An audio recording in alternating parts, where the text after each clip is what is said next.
እንዴት ነህ ጓደኛዬ? ምን ነው የደካከመ ትመስላለህ። ሰላም አይደለህም እንዴ?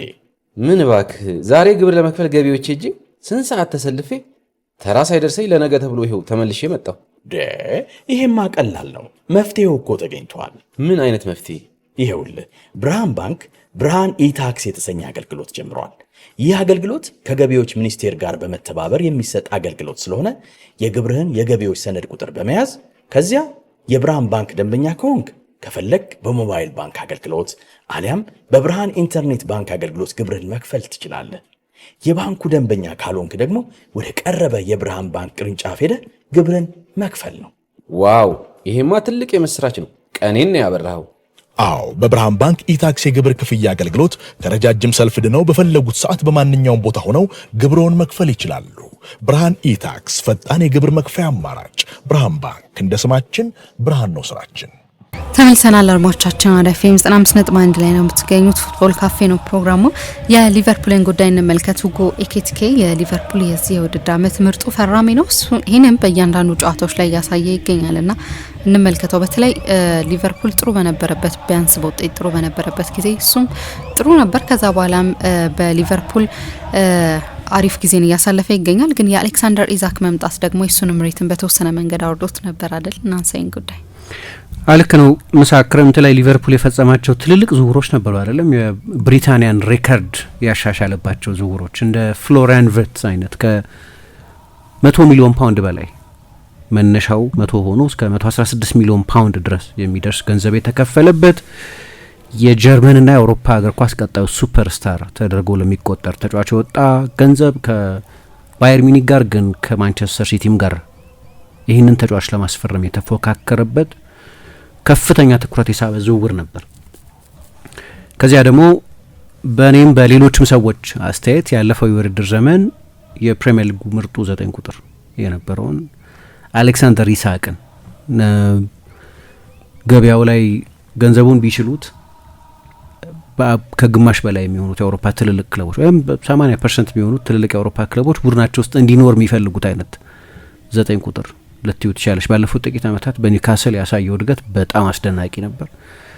በሁለት ሲዝን 44 የሊግ ጎሎች ብቻ ያስቆጠረ ተጫዋች ነው። እሱ ደግሞ ከፍሎሪያን ቨርትዝም የበለጠ ገንዘብ ተከፈለበት እና በ125 ሚሊዮን ፓውንድ በጣም ድራማዊ በሆነ የሊቨርፑል ደጋፊዎችንም ባታከተ ለሳምንታት ለወራትም ከቆየ ሂደት በኋላ የኢሳቅ ወደ አንፊልድ መድረስን ደግሞ አየን። ሁለት አዳዲስ ፉልባኮችንም አምጥተዋል። እነዚህ ግን ቢያንስ በማጥቃቱ በኩል ፍሎሪያን ቨርትዝ የቡድኑ አዲሱ የመፍጠር እምብርት ይሆናል ተብሎ ተጠበቀ።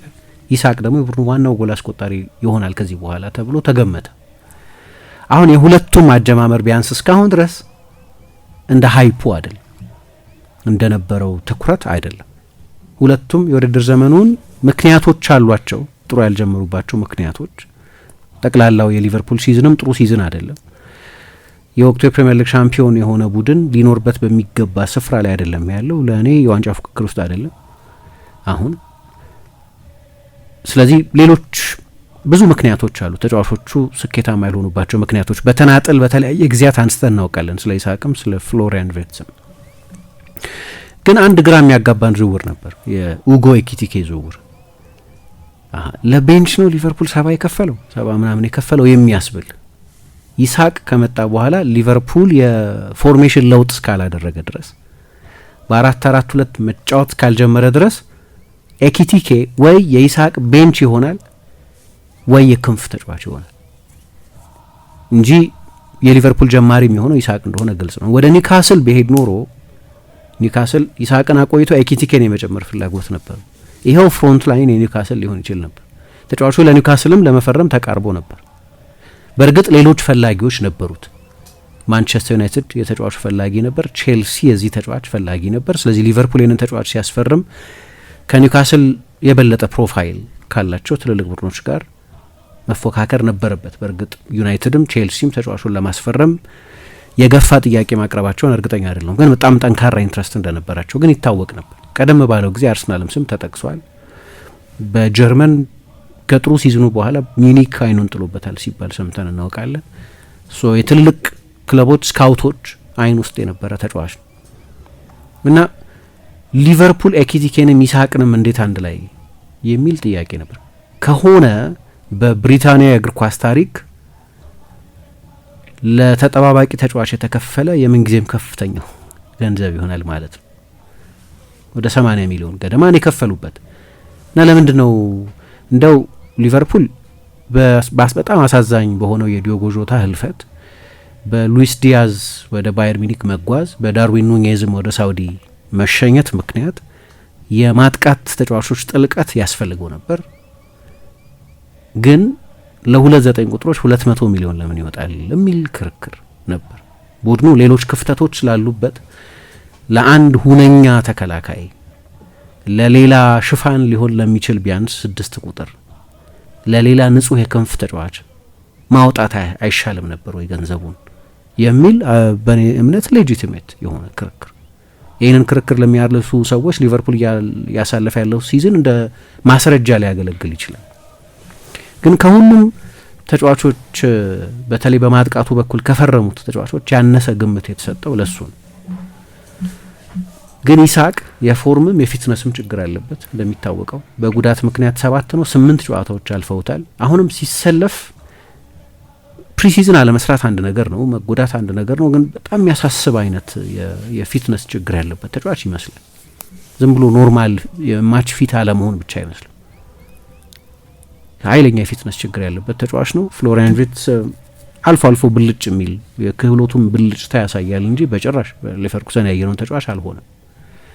ኤኪቲኬ ግን በእኔ ግምት ሊያውም በአእምሮ ኢሳቅ ደህና በሚሆንበት ጊዜ ብቃቱም ፎርሙም ወደ ቤንች ሊወርድ እንደሚችል እያወቀ ከዛ የማያቋርጥ ትግል ጋር ያለ ተጫዋች ሆኖ ራሳቸው አርነ ስሎት ደግሞ ኢሳቅን በሚያሰልፉበት ጊዜ የማሰልፈው ፊት እንዳልሆነ እያወቅኩ ፊት እንዲሆን ብዬ ነው እያሉ በነዛ ውሳኔዎቻቸው አንዳንድ ጊዜም ተጠባባቂ ወንበር ላይ የተደረገ በእኔ ግምት ከሊቨርፑል አዳዲስ ፈራሚዎች ብቻ ሳይሆን ወደ ፕሪሚየር ሊግ ከመጡት አዳዲስ ፈራሚዎች ጥሩ እየተጫወቱት ካሉት አዳዲስ ፈራሚዎች ተርታ የሚደመር 7 የፕሪሚየር ሊግ ጎል አስቆጥሯል እና የፍጹም ቅጣት ምት መቼ አይደለም የቡድን የፍጹም ቅጣት ምት መቼ አይደለም 7 የፕሪሚየር ሊግ ጎሎች አስቆጥሯል። ኤርሊንግ ሃላንድ ልማደኛው እና ኢጎር ቺያጎ ብቻ ናቸው ከኡጎ ኤኪቲኬ የበለጠ ጎል ያስቆጠሩት። ከነሱ በእጅጉ ያነሰ ደቂቃ ነው የተጫወተው። የፍጹም ቅጣት ምት ኃላፊነት የለበትም። ከሃላንድ ጋር ካነጻጸር ነው ደግሞ ሲቲ ያለበት አይነት ስቴቢሊቲ ላይ አይደለም ሊቨርፑል ያለው። ከሌላ ሊግ ነው የመጣው።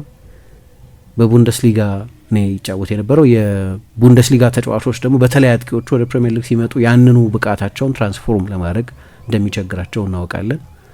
ግን ግሩም ነው እስካሁን ድረስ። በየ90 ደቂቃ ፋክተር ካደረግሽው ደግሞ 0.72 ጎል ያስቆጥራል። ይሄ ማለት በሃላንድ ብቻ ነው ተጫዋቹ ጎል በማስቆጠር የሚበለጠው። በጠቅላላው 7 ጎል፣ ስለዚህ 2 ተጫዋቾች ብቻ ይበልጡታል። ነገር ግን የተጫወተባቸው ደቂቃዎች ላስቆጠራቸው ጎሎች ሬሾ ከሰራሽ ደግሞ በኤርሊንግ ሃላንድ ብቻ ነው የሚበለጠው። ዲስፋንክሽናል ቡድን ውስጥ እየተጫወተ ማለት ነው። ብዙ ኤክስፐሪመንት እየተደረገ ያለበት ቡድን ውስጥ እየተጫወተ ማለት ነው። ይህንን እያደረገ ያለው ሊግ መለወጡ ምኑ እንደተጠበቀ ሆኖ እኔ ደግሞ በሁሉም ውድድሮች በነገራችን ላይ 10 ጎል ነው ያስቆጠረው። በነገራችን ላይ ከሞሐመድ ሳላህ በኋላ የመጀመሪያው ተጫዋች ከሞሐመድ ሳላህ በፊት 10 ጎል ላይ የደረሰ የሊቨርፑል የመጀመሪያው ተጫዋች ነው። ከ2019-20 የውድድር ዘመን በኋላ በ5-6 ዓመት ውስጥ ከሳላህ በላይም ፐርፎርም እያደረገ ያለ ተጫዋች ነው። ግን እኔ እንደው እንደ ጎል አስቆጣሪ ብቻ መበየን አልፈልግም።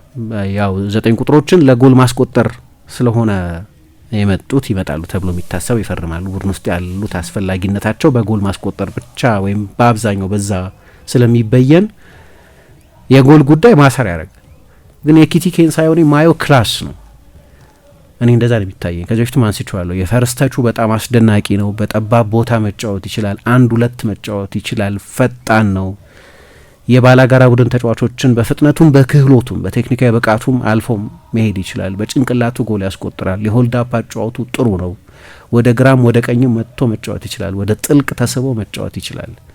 አንድ የተሟላ 9 ቁጥር የምትዩ ተጫዋች የተሟላ ከጎል ማስቆጠርም ውጪ ሌሎች ጠንካራ ክህሎቶች አሉት የምትዩ 9 ቁጥር እንዲያሟላቸው የምትፈልጊያቸው ነገሮች በሚገባ አሟልቶ የያዘ ተጫዋች ነው። አሁን ኤሊት ደረጃ ላይ ያለ 9 ቁጥር ነው ብዬ አላምንም። ከዓለም ምርጥ 9 ቁጥሮች መካከል አንደኛው ለመሆን ይቀረዋል ብዙ። ግን በስኪል ሴት ደረጃ ግን በጣም ጥሩ ተጫዋች ይመስለኛል ለኔ። ለማየትም ደስ የሚል ስታይሊሽ የሆነ ደግሞ በጣም ጠንካራ ሰራተኛ። አሁን ስለሱ ማንሳት የፈለግኩት ባለፉት 2 ተከታታይ ፕሪሚየር ሊግ ጨዋታዎች 2 ጎሎችም ስላስቆጠረና በ2 ጨዋታ 4 ጎል አስቆጥሮ ስለመጣ ነው። ግን ለምሳሌ በሳንሲሮ ከኢንተር ጋር ባለፈው ሳምንት ጨዋታቸውን ባደረጉ ጊዜ ከ11 ኪሎ ሜትር በላይ ነው የሮጠው። ከሱ የበለጠ የሮጡት የሊቨርፑል ተጫዋቾች ሁሉ አማካዮች ናቸው። ብዙ እንዲሮጡ የሚጠበቁት ብዙ ኦዶሜትር የሚያስመዘግቡት ተጫዋቾች ድሮም ቢሆን አማካዮች ናቸው። ብዙ የሚሮጡት ተጫዋቾች አማካዮች ናቸው። እሱ ደግሞ ምን 11.6 ኪሎ ሜትር መሮጥ ማለት ከኳስ ውጭ እየሰጠ ያለውን አገልግሎት የሚያሳይ ነው እና ሰሞኑን በጥሩ ፎርም ላይ መገኘቱ ብቻ ሳይሆን ከመጣበት ከዛ የመጀመሪያው የክሪስታል ፓላስ የኮሚኒቲ ሺልድ ጨዋታ ጀምሮ እስከ ቅዳሜው የብራይተን ጨዋታ ድረስ ከሞላ ጎደል በወጥነት ከአንድ ሕጸጽ በስተቀር እዛ ሳውዛምተን ላይ በነበረው ጨዋታ ጎል አስቆጠረ። ቢጫ ካርድ እንደተመለከተ እያወቀ መለያውን አውልቆ ደስታውን ገለጸ። አሰልጣኝ አርነ ስሎት አልማሩትም። ከዛ በኋላ ጨዋታዎችም ተቀጣ። ከዛ ስህተት በስተቀር ለእኔ ለአዲስ ተጫዋች እና ላልተረጋጋ ቡድን ለሚጫወት ተጫዋች በጣም አስደናቂ ነው። በዚህኛው የውድድር ዘመን በቀደም አሁን ከብራይተን ጋር በነበረው ጨዋታ ብዙ ጎል አስቆጣሪ ተጫዋቾች አንድ ያላቸው ችሎታ ብዙ ጊዜ ሮናልዶን ለዚህ በምሳሌነት አነሳለሁ። ክርስቲያኖ ሮናልዶ ከፍተኛ የሾት ቮሊዩም አለው። በየጨዋታው ከ7 እስከ 10 ሙከራዎች ያደርግ ነበር ፕራይሙ ላይ በነበረበት ጊዜ። ብዙ ጎል ከሚያስቆጠርባቸው ምክንያቶች መካከል አንደኛው ከፍተኛ የሾት ቮሊዩም ስላለው ነው። ኤኪቲኬ በቀደም ከብራይተን ጋር በነበረው ጨዋታ 7 ሙከራዎች ነው ያደረገው። አስፈላጊ ነው 7 ሙከራዎች ማድረግ ወይም ከፍተኛ ሙከራዎች ቁጥር ማድረግ ያስፈልጋል። ሃላንድ የሃይ ቮሊዩም ሹተር ነው። ሌሎች የታወቁ ጎል አስቆጣሪዎች የሃይ ቮሊዩም ሹተርስ ነው፣ ብዙ ይሞክራሉ በጨዋታ። ለዚህ ነው ሃላንድን ብዙ ኳስ የማይነካ ግን ብዙ የሚሞክር የምንለው። በፕሪሚየር ሊግ በአንድ ጨዋታ 7 ሙከራ ያደረገ ተጫዋች የለም በዚህ ሲዝን። በቀደም ኤኪቲኬ እንዳደረገው ግን በጨዋታ ውስጥ ይሳተፋል። እኔ አሁን አንዳንድ ተጫዋቾች የምንላቸው አሉ ጨዋታው የሚያልፋቸው ተጫዋቾች ይላሉ። ጎል ካላስቆጠሩ ጨዋታው የሚያልፋቸው ተጫዋቾች አሉ። ኢሳቅ እንደዛ ነው። አሁን በሊቨርፑል በፊት በጣም አክቲቭ ነበር። የዛሬ ዓመት ገደማ ይመስለኛል አርሰናል ላይ በሊግ ካፕ ግማሽ ፍጻሜ የመጀመሪያ ጨዋታ 2 ጎል ካስቆጠረ በኋላ አንድ ፕሮግራም ነበረን እና እኔ ያደነቅኩት አንደኛው ችሎታ አሁን ኤኪቲኬን ማደንቅበት ችሎታ ነው። በጣም ኢንቮልቭድ ነው። ስለዚህ ጎል ባያስቆጥር እንኳን አላየሁትም ዛሬ የምትዩ አይነት ተጫዋች አይደለም። ይሳተፋል፣ ወደ ቻናሎች ይወጣል፣ ወደ ኋላ ይሳባል፣ ወደ ሁለቱም መስመሮች ወደ ቀኝ ወደ ግራ መስመር ይወጣል። ከሌላ 9 ጋር አብሮ መጫወት ይችላል ከካለም ዊልሰን ጋር እንዳደረገው። አሁን ግን ጨዋታዎች እያለፉት ነው። ጉዳይ ፊትነስ ሊሆን ይችላል፣ ሊስተካከል የሚችል ነገር ሊሆን ይችላል፣ ግን ለአሁን እንደዛ ነው። በቀደም ግን ኤኪቲኬ በዛ ጨዋታ ከ7 ሙከራዎችና ከ2 ጎሎች ባሻገር 49 ጊዜ ኳስ ነክቷል። ምን ያህል በጨዋታ ውስጥ ብዙ እንደሚሳተፍ ያሳይሻል። ይሄ 8 የአንድ ለአንድ ፍልሚያዎች ላይ ተሳትፏል። 3 ድሪብሎች አድርጓል። አሁን ይሄ በቃ የቶታል ተጫዋች ቁጥር ነው። እንደው ለንጽጽር የእያንዳንዱ ጨዋታ እና የእያንዳንዱ ባላጋራ ተፈጥሮ ስለሚለያይ እያንዳንዱ ጨዋታ የራሱ የተነጠለ ታሪክ ስላለው አንድ ተጫዋች በሌላ ጨዋታ ላይ ያሳየውን ብቃት ሌላ ተጫዋች በሌላ ጨዋታ ካሳየው ብቃት ጋር ማነጻጸር የተሟላ ድምዳሜ ላይ ለማድረስ አያግዝ ይሆናል፣ ግን ትንሽ ማነጻጸር ይሰጣል። አሁን መሳት የሌለበት ነገር እኔ ኤኪቲኬ ከኢሳቅ ይሻላል እያልኩ አይደለም። ከኢሳቅ የተሻለ ፐርፎርም እያደረገ ነው ግን እያልኩ ነው አሁን ባለ ፎርም እና ለሁሉም ሰው ግልጽ ነው። 7 የፕሪሚየር ሊግ ጎል ለ1 የፕሪሚየር ሊግ ጎል፣ በሁሉም ውድድሮች 10 ጎሎች ለ2 ጎሎች። አንዳንዱ ለንጽጽር በጣም ቀላል ነው በጎሎች ብቻ ነገሩን ካየ ነው፣ ግን በጨዋታ ተሳትፎም ካየሽው የኖቲንገም ፎረስት ጨዋታ ላይ እና የሰንደርላንድ ጨዋታዎችን ጀምሮ ነበር አሌክሳንደር ኢሳቅ እና በሁለቱም ጨዋታዎች 14 ጊዜ ብቻ ነው ኳስ የነካው። ይሄኛው ተጫዋች በቀደም 49 ጊዜ ኳስ ነክቷል። እንደ ስታይል በጨዋታ ውስጥ ብዙ መሳተፍ የሚወድ ከሌሎቹ ተጫዋቾች ጋር አሶሴት የሚያደርግ ነው። 7 ሙከራ ሞክሯል። በሰንደርላንድ ጨዋታ ላይ 3 ሙከራ ብቻ ነው ያደረገው። 1 ድሪብል ብቻ ነበር የሞከረው አሌክሳንደር ኢሳቅ እና ይሄ ለአዲስ በጣም ፊዚካል ለሆነ ሊግ እንግዳ ለሆነ ተጫዋች እያሳየ ያለው ብቃት በጣም የሚያስደንቅ ነው። ሪቻርድ ጆሊ የሚባል ጸሐፊ ምን ይላል ግን ክፉ ነገር ኤኪቲኬ እንደዚህ ነው ተብሎ ሲደነቅ ብዙ ትሰማላችሁ ወይ ብሎ ይጠይቃል። አትሰሙም ብዙም። ምክንያቱም ሰሞኑን እንደሆነ ሁሉ እሱ ጎል ባስቆጠረ ጊዜ ሊቨርፑል በነዛ ጨዋታዎች ሌላ ርዕሶች ይኖሩታል። ለምሳሌ ያለፉት 2 ጨዋታዎች ላይ በሁለቱ ጨዋታዎች 4 ጎሎች አስቆጠረ። እንዲያውም ቅድም ባነሳሁት የሚላን ጨዋታ ላይ ዛለና 90 ደቂቃውን ሳይጨርስ ቀረ እንጂ ለሃትሪክ ነበር እየተጫወተ የነበረው። ክራምፕ ገጠመው አሉ አሰልጣኝ ስሎት እና ቀይሮ አስወጡት። እንዲያው መጨረሻ ላይ መራመድ ሁሉ አቅቶት ነበር። መራመድ ሁሉ ያቆመው ወይ ያቃተው በዛ የጁሴፔ ሚያትሳ ጨዋታ 11.6 ኪሎ ሜትር ስለሮጠ ነው። በጣም ኢንቴንስ ስለነበር ነው። ግን ያለፉት 2 ጨዋታዎች የሊቨርፑል ዋና ዋና ርዕሶች የነበሩት ጉዳዮች የኤኪቲኬ በ2 ተከታታይ ጨዋታዎች 2 ጎሎች አስቆጥሮ መውጣቱ አልነበር። አንደኛ ሊቨርፑል ለምሳሌ በሊድስ ጨዋታ ላይ አሸንፎ ቢሆን ኖሮ የ95ኛ 96ኛ ደቂቃ ጎል ባይቆጠርበት ኖሮ ርዕስም የሆነው 3ኛውን ጎል ያስቆጠረው ዶሚኒክ ዞቦዝላይ ነበር የሚሆነው። ይገባዋል ዶሚኒክ ዞቦዝላይ ርዕስ መሆኑ። ግን ሊቨርፑልን አስቀድሞ 2-0 መሪ አድርጎት የነበረው ኤኪቲኬ ይዘነጋ ነበር ማለት ነው። ግን ዞቦዝላይም ተከለለ። ምክንያቱም ከጨዋታው በኋላ ሞሐመድ ሳላ ያንን ቦምብ አፈነደው። ያ የ7 ደቂቃ ከ32 ሰከንድ ኢንተርቪው እና ያስነሳው ትኩረት በጣም ከፍተኛ ስለነበር እንደው እንደ ግርጌ ማስታወሻ ነው የተወሰደው፣ እንደ ፉትኖት ነው የተወሰደው እዛ ጨዋታ ላይ ያሳየው ፐርፎርማንስ። ከዛ ደግሞ በቀደም ከብራይተን ጋር በነበረው ጨዋታ ጎል አስቆጠረና ሊቨርፑል በሱ ጎሎች 2-0 አሸነፈ። ርዕስ መሆን የነበረበት ኤኪቲኬ ነው፣ ግን በድጋሚ ሞ ሳላህ ርዕስ ሆነ። ምክንያቱም ተቀይሮ ገባ። ከጨዋታው በፊት የነበረው ትኩረት የሆነ ይሄ ጦርነት ከሆነ የጦር ማቆም ስምምነት ይደረግ ሲስፋየር ይኖራል የሚል ነበር በአሰልጣኙና በተጫዋቹ መሀል እና ቶሎ ደግሞ ሆነ። አንደኛ አነጋገሩት እሳቸው።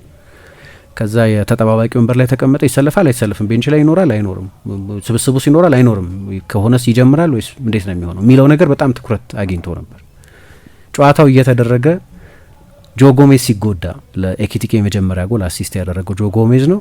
ሞሳላህ ገባ። ቀድሞ በጨዋታው ላይ እንደሚሳተፍ እንገምት ነበር፣ ግን ቶሎ ገባ የመጀመሪያ አጋማሽ ሳያልቅ እና ሳላህ ጨዋታው ሲያልቅ ከሁሉም የሊቨርፑል ተጫዋቾች ዘግይቶ የወጣው እርሱ ነው። ስሜታዊ እንደሆነ ይታይ ነበር። እንደው እንደ አንዳንድ ተጫዋቾች ፕሮፐር ስንብት አልነበርም። እጁን እያወዛወዘ ምናምን አይደለም የወጣው፣ ግን መጨረሻ ላይ የስቴዲየሙን ማዕዘኖች ሁሉ እየዞረ ወጥቶ ሄደ እና ከጨዋታው በፊት እንደምታስታውሹ በዛ ድህረ ሊድስ በሰጠው አነጋጋሪ ቃለ ምልልስ ላይ የመጨረሻው እንደሚሆን አይነት ምልክት ሰጥቶ ነበር። ቤተሰቦቼን እናቴንም አባቴንም ጠርቻቸዋለሁ፣ ብጫወትም ባይልጫወትም ኢንጆይ ላደርገው ፈልጋለሁ ያን ጨዋታ የመጨረሻዬ ሊሆን ስለሚችል አይነት ነገር ተናግሮ ነበር።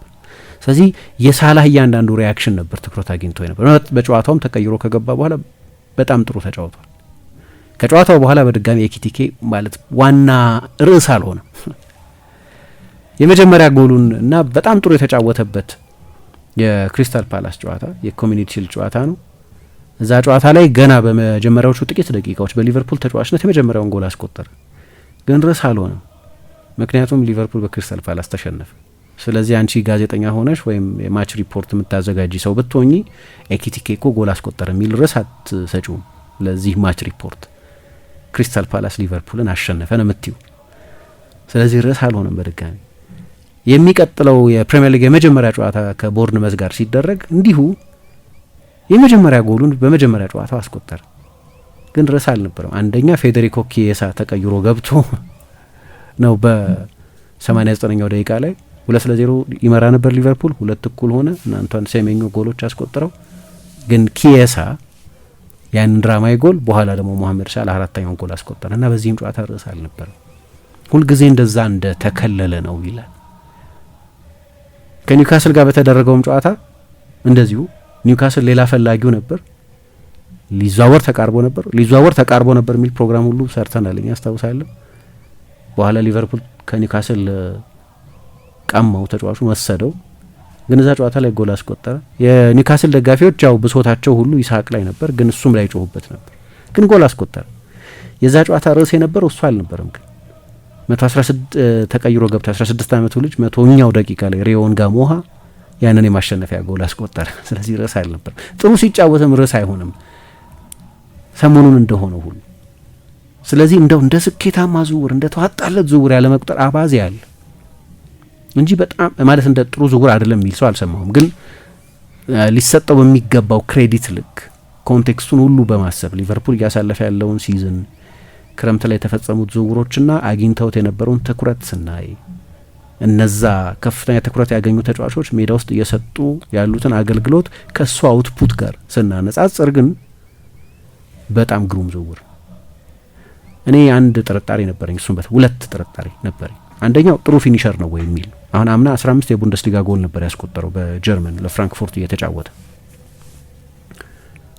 እና ያ ተጫዋች ግን እኔ ኤክስጂ ላይ ፋሲኔሽን ያለኝ ሰዎች ያውቃሉ። እሱ ግን በኤክስጂ ማስቆጠር ይጠበቅ ከነበረው የጎል መጠን በታች ነበር ያስቆጠረው 6 እና አንዱ ፍላግ የነበረው ይሄ ልጅ ብዙ አይጨርስም፣ መሻሻል አለበት፣ መሞረድ አለበት፣ የጎል እድሎች በሚገባ አያጠናቅቅም የሚል ጥርጣሬ ነበር። ሬዲ ሜድ አይደለም ገና ምንድነው እነሱ እንደሚ አምፖሊሽድ ነው፣ ገና ቅርጽ ያልወጣለት ያልተሞረደ አልማዝ ነው፣ እንደዛ ይሉት ነበር። ቢያንስ እስካሁን ድረስ ግን በፕሪሚየር ሊግ ከተፈጠሩላቸው የጎል እድሎች ጥራት አንጻር እንዲያስቆጥሩ ይጠበቅ ከነበረው የጎል ቁጥር አንጻር ግን ኦቨር ፐርፎርም እያደረጉ ካሉ ተጫዋቾች መካከል አንደኛው ነው። እሱ በጣም አስገራሚ ነው። ጎል ፊት የሰከነ ነው። በጣም የተለያዩ አይነት ጎሎች ነው የሚያስቆጥረው። በቀኝ እግሩ፣ በግራ እግሩ፣ በግማሽ ቮሊ ጥጋስ ይዞ በቀደም ሳላ ክሮስ ያደረገለትን ክሮስ ደግሞ እንዳይሆነ ጭንቅላቱ ገጭቶ ብዙ አይነት ጎሎች ያስቆጥራል። የጎሎቹ 10ዎቹ ያስቆጠራቸው ጎሎች የተለያዩ ናቸው። በጣም ጥሩ ጨራሽ መሆኑን ማየት ትችላለች። ግን 4 ነጥብ ምናምን ጎል እንዲያስቆጥር ነበር ይጠበቅ የነበረው። 7 ጎል አስቆጥሯል። ስለዚህ ኤክስጂ ኦቨር ፐርፎርማንስ አለ። አንዱ ፍርሃት የነበረው እሱ ነው። ሁለተኛው ፍርሃት ምንድን ነው? የስታይል ጉዳይ። የቡንደስሊጋ ስታይል በአጠቃላይ የኃይለኛ ትራንዚሽን እግር ኳስ ነው። ብዙ ስፔሶች አሉ። የፕሬሲንግ አብዮት አለ በጀርመን ባለፉት 20 ዓመታት። ሁሉም ቡድኖች እንደዛ ይጫወታሉ ማለት አይደለም። ለምሳሌ የኡርስ ፊሸር ኡኒዮን በርሊን በሎ ብሎክ ይጫወት ነበር። ሌሎች አሰልጣኞችም እንደዚህ የሚያደርጉ አሰልጣኞች ነበሩ። ግን በጠቅላላው እንደ ሊግ ግን ዲፋይን የሚደረግ የጨዋታ ስታይል አለ። ሁሌ ለማጥቃት ተጫዋቾች የሚሆን ክፍት ቦታ አለ። ለዚህ ነው ወደ እንግሊዝ ሲመጡ ስፔሱን ጠበብ በሚልባቸው ኢንቴንሲቲውን የሚከብዳቸው የበለጠ ፊዚካል ስለሆነ ያንን ያው የተለመደውን ከቡንደስሊጋ ወደ ፕሪሚየር ሊግ የሚደረገውን ሽግግር ከስታይል አንጻር ካየ ነው ቡንደስሊጋ ከፕሪሚየር ሊጉ ይለያል። ሁለተኛ ሊቨርፑል ከፍራንክፉርት ይለያል። ፍራንክፉርት አሁንም በኃይለኛ ትራንዚሽን የሚጫወት ቡድን ነው። እንዲያውም አምና ከ1 እስከ 10 ቶፕ ስፒድ ያስመዘገቡ ተጫዋቾችን ብትወስጂ 4ቱ የፍራንክፉርት ተጫዋቾች ነበሩ፣ ኤኪቲኬን እና ኦማር ማርሙሽን ጨምሮ። ሊቨርፑል ግን ብዙ ጊዜ የሚገጥማቸው የሚጋፈጣቸው ቡድኖች የሎ ብሎክ ቡድኖች ናቸው። ከጀርባ ክፍት ቦታ ብዙ ለመተው ፈቃደኞች የሆኑ አይደሉም። ስለዚህ በፍራንክፉርት ያገኘ የነበረውን ስፔስ እንደ ልብ በሊቨርፑል አያገኝም ማለት ነው እና አዳፕት ማድረግ ነበረበት። ኤንድ ሂ አዳፕትድ በጣም ሊቨርፑል ለኤኪቲኬ የሚመች ስታይል መከተል አልጀመረም። አሁን እንደዛው እንዲያውም የበለጠ የፖሴሽን ቡድን መሆን ጀምሯል። ግን ይሄ ተጫዋች የሊቨርፑልን ስታይል ፊት አድርጓል። እሱም አንድ አስደናቂ ነገር ነው። አንድ የሚገርም ስታት እያየሁ ነበረ። ከትጋት አንጻር ይሁን ከኢንቴንሲቲ አንጻር አላቅም፣ ግን ለምሳሌ አንድ ብዙ ቦታ የተጠቀሰ ቁጥር አይቻለሁ። በቀደም ከብራይተን ጋር በነበረው ጨዋታ 25 የሀይ ኢንቴንሲቲ ሩጫዎች አድርጓል በአንድ ጨዋታ። ኢሳቅ እስካሁን ድረስ በአንድ ስፕሪንት ብቻ ነው ከ30 ኪሎ ሜትር ፐር አወር በላይ የሮጠው፣ አንድ ብቻ። በቀደም 7 ሙከራ ሞክሯል ስል ነበር በአንድ ጨዋታ በብራይተኑ ጨዋታ ላይ። ኢሳቅ ከውድድር ዘመኑ መጀመሪያ ጀምሮ 14 ሙከራ ብቻ ነው ያደረገው በተሳተፈባቸው ጨዋታዎች። ይሄኛው በጣም ኢንቮልቭድ ነው፣ ብዙ በጨዋታዎች ውስጥ ይሳተፋል። በአቬሬጅ 34 ጊዜ ኳስ ይነካል እና ሊያውም ኦቶማቲክ የመጀመሪያ ጀማሪ ተጫዋች መሆኑ ባልተረጋገጠበት ሁኔታ ግን ደግሞ ወደ ኋላ ድሮፕ ማድረጉ፣ በጨዋታ ውስጥ መሳተፉ፣ ከሌሎች አማካዮች ጋር መሳተፉ ምናምን በተጋጣሚ ቡድን የፍጹም ቅጣት ምት ሳጥን ውስጥ ያለውን ተሳትፎ ደግሞ አይቀንሰው። በቀደም 12 ጊዜ በብራይተን የፍጹም ቅጣት ምት ሳጥን ውስጥ ኳስ ነክቷል። 12 ጊዜ በሳምንቱ መጨረሻ በተደረጉት 10 የፕሪሚየር ሊግ ጨዋታዎች የተጋጣሚ ቡድን ውስጥ ኳስ የነካ ተጫዋች የለም። ማንም ተጫዋች አላደረገውም። ስለዚህ እንደ ሐሰተኛ 9 ቁጥር ወደ ጥልቅ ቦታዎች እየተሳበ መጫወቱ እንደ ደንበኛ 9 ቁጥር መወጣት ያለበትን ኃላፊነት እንዳይወጣ አላደረገውም።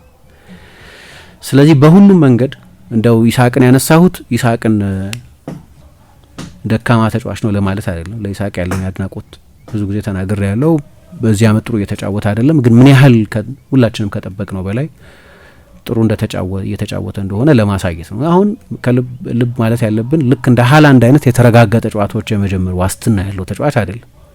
ወይም ኢቨን እንደ ኢጎር ቺያጎ የብሬንፎርዱ ተጫዋች ሌላኛው ብዙ ጎል ያስቆጠረው ተጫዋች እሱ ስለሆነ እንዲያውም ራሳቸው አርነ ስሎት ለኢሳቅ ፊትነስ ሲባል ብለው አንዳንድ ትልልቅ ጨዋታዎች ላይ በአንፊልድ በስታንፎርድ ብሪጅ ከቼልሲ ጋር የተደረገ አይነት ጨዋታ ላይ ሳይቀር አስጀምሮታል። ወይም አትሌቲኮ ማድሪድን አይነት ጨዋታ አስጀምሮታል። ሁሉንም የሃይ ፕሮፋይል ጨዋታዎች የሚጀምር ተጫዋች አይደለም። የማንቸስተር ዩናይትድን ጨዋታም ጀምሯል። ኢሳቅ ትልልቅ ጨዋታዎች ጀምሯል። ከዛ አንጻር ካየነው ልክ የተረጋገጠ እያንዳንዱ ጨዋታ ላይ የመሰለፍ ዋስትና ያለው ተጫዋች ሳይሆን ነው እነዚህን የማጥቃት ሜትሪኮች የሚያስመዘግቡ። እሱ በጣም አስፈላጊ ኮንቴክስት ነው። እሱ ቅጣት የምታይመጣም እንዳነሳሁት እሱም አስፈላጊ ነጥብ ይመስለኛል። እና ጥሩ የውድድር ዘመን ጅማሬ ነው ያደረገው። ለማየት ደስ የሚል ተጫዋች ነው። የክንፍ ተጫዋቾችን ባህሪ ያለው እኔ አንድ የመጀመሪያ ያየሁት የራንስ ተጫዋች በነበረበት ጊዜ ነው። ያኔ ሲጀምር ቤንች ነበር። ከዛ እየጎለበት ሄደ። አሰልጣኝ በክንፍ በኩል ያጫውቱት ነበር። ያኔ ኦስካር ጋርሲያ የሚባሉ የድሮ የባርሰሎና ተጫዋች የነበረ በኋላ አሰልጣኝ ሆኖ የሚሰራ ሰው እሱ ነበር በዚያ በኩል ማጫወት ጀምሮ የነበረው። በኋላ ወደ ሴንትራል ቦታዎች ተሸጋገረ እና የበለጠ አደገኛ እየሆነ ሄደ። አንዱ ፍርሃት የነበረው ግን በእኔ በኩል የትልቅ ክለብ ተጫዋች የመሆንን ኃላፊነት ይሸከማል ወይም ነው። በፓሪስ ሳን ዠርማን ፌል አድርጎ ስለነበር ሳይሳካለት ስለቀረ ያው እንግዲህ ፌል አድርጓል አላደረገም እንዴት አላቅም። በቀደም ጄሚ ካራገር በጣም አወዛጋቢ አስተያየት ሰጥቶ ሊቨርፑል ነው እኮ ያነሳው ሙሐመድ ሳላህን እንጂ ምን የቼልሲ ውስጥ ብኩን አልነበር እንዴ? ግብጽ እኮ የአፍሪካ ሻምፒዮን ነበር ሁልጊዜ በሱ ዘመን አንድ ጊዜ አፍሪካ ሚል ማይረባ ክርክር አቅርቦ ነበር።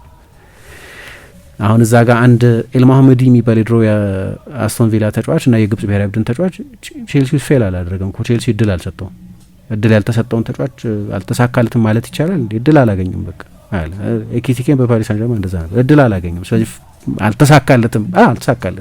ግን ያልተሳካለት በሱ ምክንያት ነው ወይስ ሜሲ ኔይማርና ምባፔ ባሉበት ዘመን ወደ ፓሪስ ሳን ዠርማን ስለሄደ የመሰለፍ እድል ስለማያገኝ ከመልቀቁ በፊት ለ6 ወር 1 ደቂቃ አልተጫወተም ወደ ፍራንክፉርት ከመሄዱ በፊት።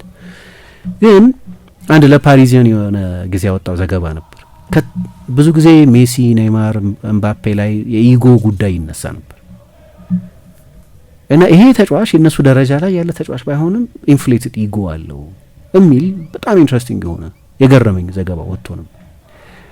ምናልባት የካራክተር ችግር አለበት ይሆን? ይህ ተጫዋች በትልቅ ቡድን ውስጥ ለመጫወት የሚያስችል ካራክተር ያስፈልጋል።